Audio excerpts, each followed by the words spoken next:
city's homeless problem, however, is worse now than ever, according to a new report, which says that nearly 115,000 people went homeless last year, including nearly 40,000 children.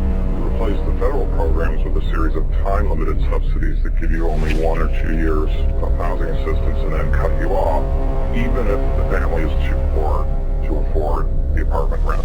And so as a result of that, lots of families are ending up making a return trip through the city shelter system. It's indisputable that we've got more homeless people now. The shelters are overpacked because people are losing their jobs and going from their apartments to homes to the city shelters. People that don't take the services they don't know about.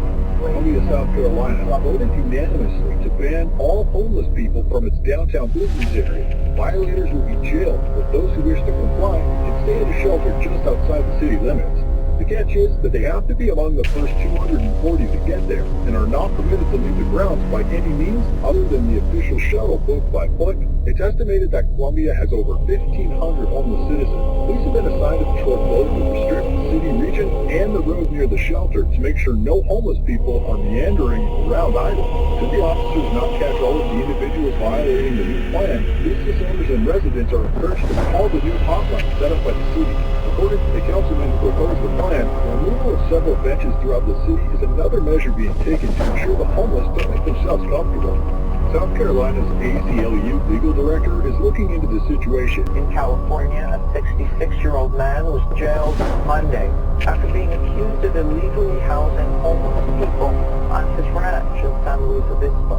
After police received reports of strange activity in the area, whilst police have found no evidence to support such claims, they have suggested that there is a strong possibility they are linked to the disappearances. Yes, we're talking about a different kind of mystery, though. Disappearances that are not caused by predator attacks or criminals hiding out there in the woods or just bad luck. I've instructed the Commissioner of Parks and Recreation to issue regulations that would ban outdoor feeding in all city parks. He was charged with violating Orlando's new city ordinance that bans feeding homeless people gathered in large groups. Like sleeping on a park bench, eating on sidewalks, or congregating in public spaces, all crimes. This would, in effect, criminalize homelessness. City council members in Columbia, South Carolina, recently voted unanimously to give people on the street the option to relocate or to get arrested. Now, this stems from concerns that Columbia has become a, quote, magnet for homeless people, according to the city's emergency homeless response report. And council members are urging people that this is just a temporary stopgap measure. This is stopgap. This is going to open up a window of opportunity for us to come together as a community to develop a long-term response to this problem. This problem has plagued us for a generation and a half at least. So you can't come up with a long-term response yet. You just are arresting people. I think that it's pretty troubling, John. And as I mentioned, it's not the first city in the United States you've seen resort to similar measures.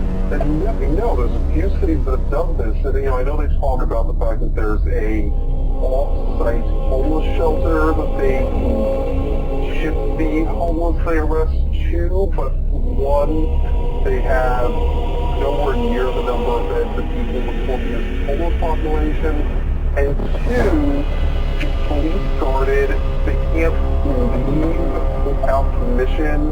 They have to be shuttled to and from on official shuttle bus. So I'm not sure, is this a shelter or prison for the homeless? At the same time, a lot of cities, we're talking about several cities that have been doing this, cited in the article. Cities obviously are looking at their data. This is districts want to bring in people, but at the same time, let's look at addressing the root cause of homelessness, not criminalizing, the fact that someone, just doesn't have a home because they may not have the job, they may have the money.